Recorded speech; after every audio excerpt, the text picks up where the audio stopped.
guys. Happy Monday. Oh my gosh, let me organize myself over here a little bit. Sorry about that. Oh my gosh. What a weird, having some murky weather. So just trying to get myself straight over here with all the internet things going on. Oh Lord. So excited. I hope everybody had a great start to your week. Super, super exciting. It's Monday. I can't even believe it. Are we already like into December? How did that happen? How did that happen? Oh my goodness. Wanted to share with you guys super quick today. 1 second. Where's my little window? Weird. Where'd it go? I guess not. Okay. Strange. Very strange. Okay. I want to share with you guys that I'm having this wonderful, let's see if it's Simple Truth cottage cheese with 2% milk fat. They didn't have the skim. That's okay. Milk fat is really good for us ladies, so I don't avoid it. I also don't go whole milk. So, I personally have an issue with milk, but in cottage cheese, I can have it because it's heated up. There's a science thing that goes on in my body that's so annoying that I can't have a glass of milk specifically, but I can have anything else. If it's processed, like heated up, then I can have it. So if it's baked into something, I'm not lactose intolerant, in other words. Anyway, so I went 2%. I usually go skim. So you could see this is not a big cup. I'm a 5'3" woman, so my hands are not super big. So you could see it is 5.65 ounces, 160 grams in the cup of cottage cheese. I put a scoop of one of my favorite flavors of protein powder. So this cup of cottage cheese is protein, 21 grams of protein in this little tiny cup, plus my scoop of protein powder, which is 24 grams of protein. So when we add 21 plus 25, that equals 46 in this little cup grams of protein. 46. This is what I call, whether you like cottage cheese or not, that is 46 grams of protein. It's not super filling, so you could move on to the next and get some more protein in. But I'm just saying, guys, when you're trying to hit at least 100 a day, that is literally in this tiny cup, half of your protein for the day, if that's what it is. I'm doing more than that, but this is a third of my protein for the day. So I'm very happy with this choice. I happen to be a cottage cheese fan. I'm not sure I'm going to do chocolate protein powder in it. Kind of going forward, I feel like it's more of a cake batter.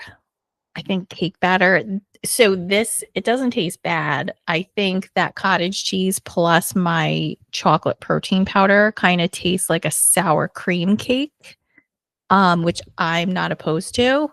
It's just not my favorite. So I think I might try like a different flavor. I'm not sure yet. Maybe it's a cake pop kind of I think cake pop would be better with this.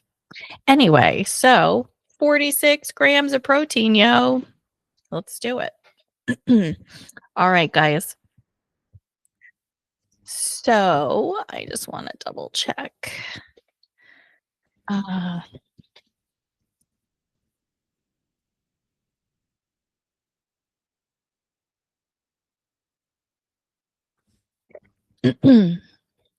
Just double checking that we're going to have a little guest today. So today we are going to talk about shrinking. Because because I it's a really popular conversation. We are under the impression that being healthy means being smaller, and that's really not what being healthy is. Also, for my carnivore people, I love you guys, but I'm not carnivore people, my carnivore friends, because you're my carnivore friends. I love you guys, but the plaque is going to build up in your body despite how much health you think you have by weight loss and things like that. Weight loss on the scale does not mean that you're healthy. It's what the health of your body actually is. The number on the scale does not mean health. It's moving around. It is what you put in your body. And if you're only putting in meat with the occasional fruit, it becomes about what you're missing because you are not getting macronutrients and micronutrients that are essential to the biological processes that happen in ourselves. So that being said, it's not shrinking is not the goal here, guys. That's not health. And I realize we've been led to believe it. So we're gonna talk about it today. If you've ever looked back at old photos and thought, I just want to be thin again, this is the place for you today. Okay. Or you scroll through social media. If I could just lose the weight, and you've thought about that, you're not alone. This is the place for you. Most women grew up believing skinny was like some ultimate achievement. It's a sign you were disciplined, desirable, successful, good, right? Good, bad stuff. Well, take it from the girl who grew up being the tiny ballerina.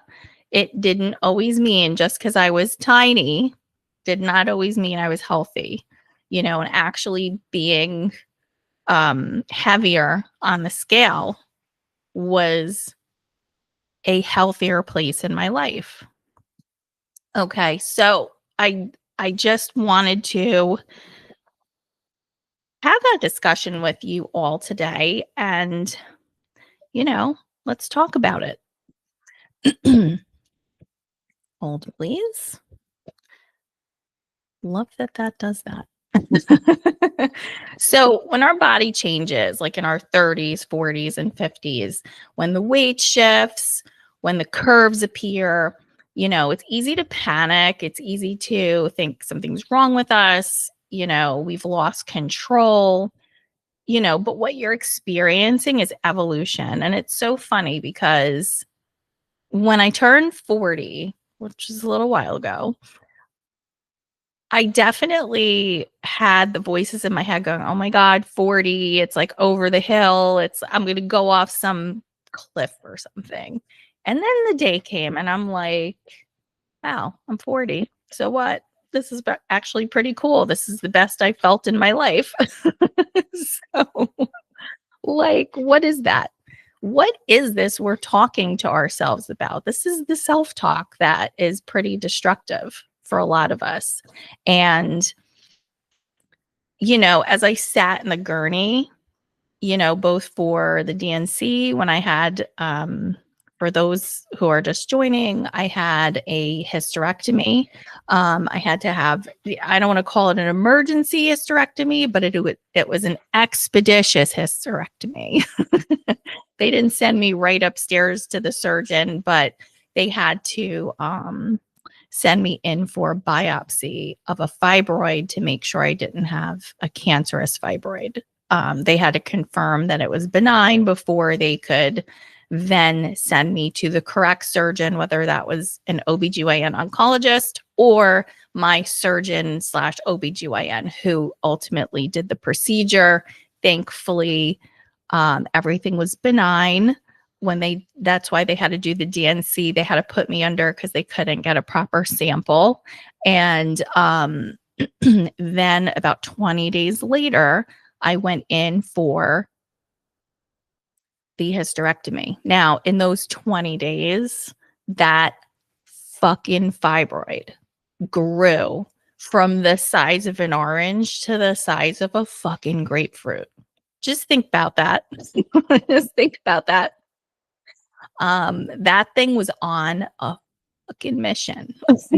So as I sat in the gurneys for both of those procedures, both the DNC and the hysterectomy, you know, the word that kept occurring to me was evolution. This is not a cliff. This is just my body's evolving, and I've got to evolve with it. I've got to evolve my thinking with it. I've got to evolve my processes with it. It's a new phase of life. It's nothing to be mad at. It's nothing to be afraid of. You know, you're evolving. When we hit puberty, we fucking evolved, you know, okay. You know, so you got your period. Did you fall off a cliff? No, here we are. So, we have a guest. Hold, please.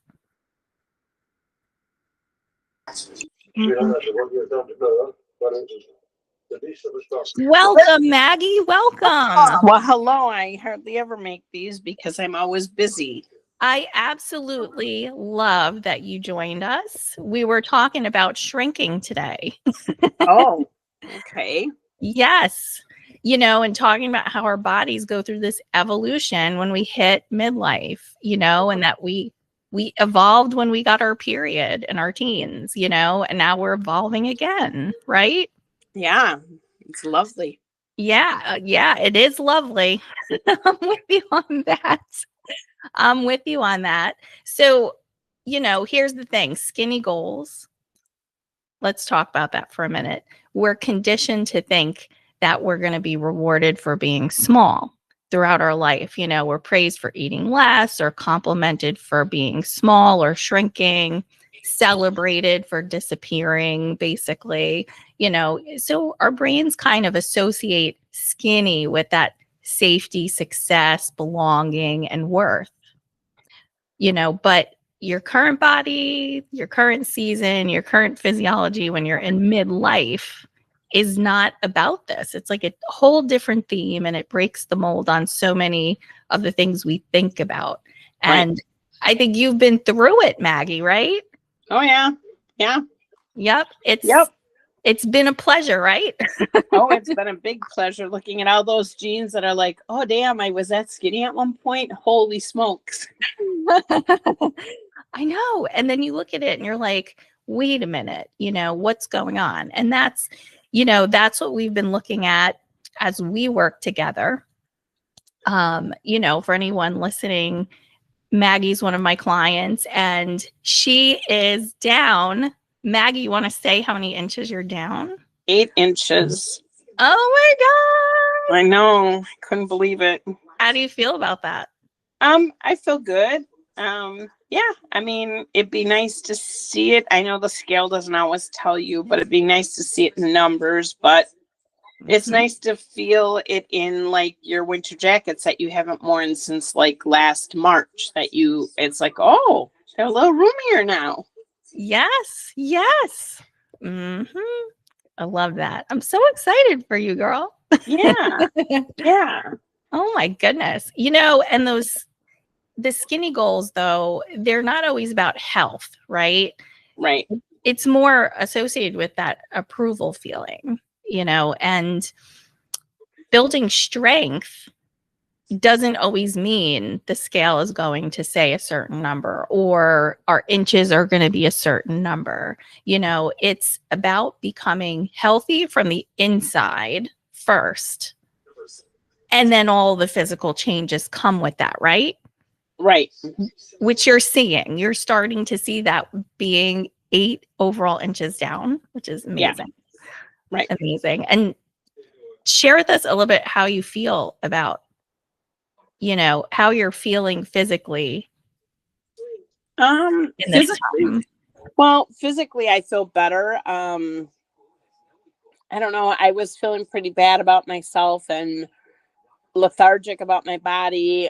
It was very lethargic, but now that I've gotten my eating back on, well, almost back on track, and I'm not focusing on the scale or like, you know, what's the difference? It's not going to make a change. Just focusing on hitting the metrics has really changed, has been transforming my body. And my mindset now is, God, you're not, you know, I no longer look at myself and say, God, you're so fat, or what the hell did you do to yourself? It's more of, Mm-hmm.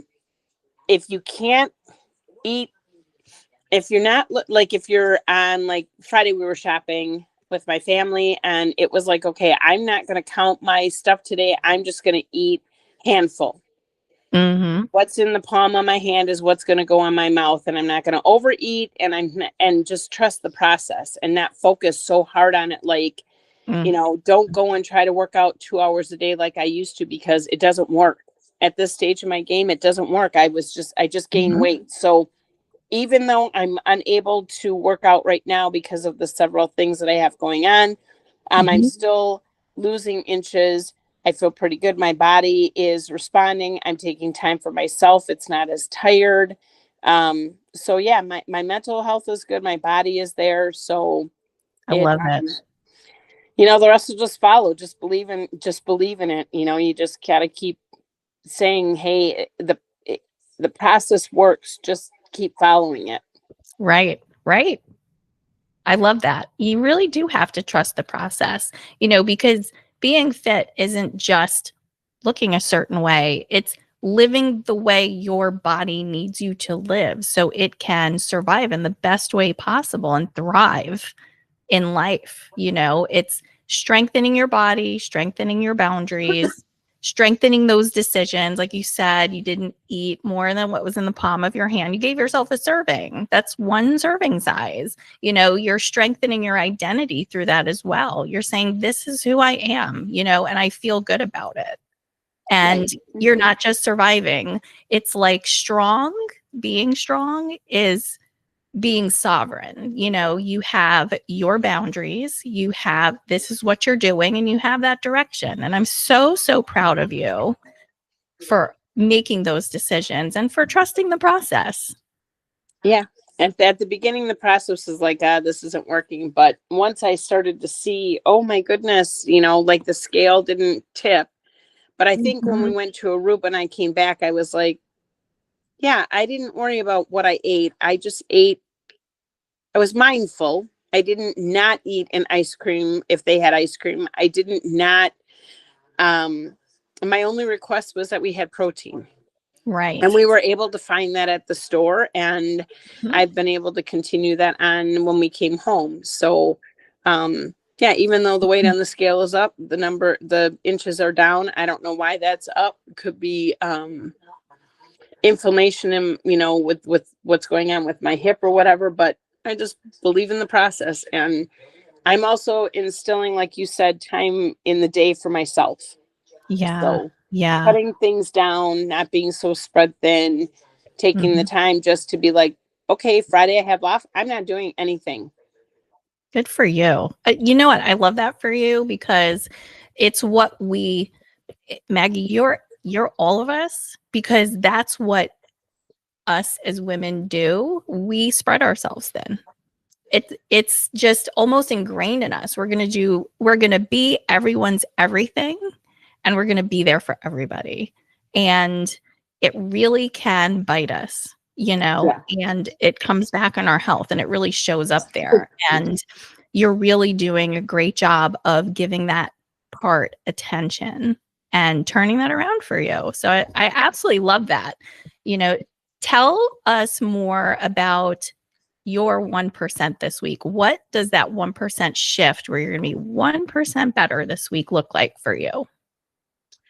The 1% better is going to be just taking a step back, Mm-hmm. not always being like, I got to get this done. I got to get this done. I got to get this done. They need this. They need that. Whether it's work or my family or my dogs, it's other than if they have to go out, they can wait.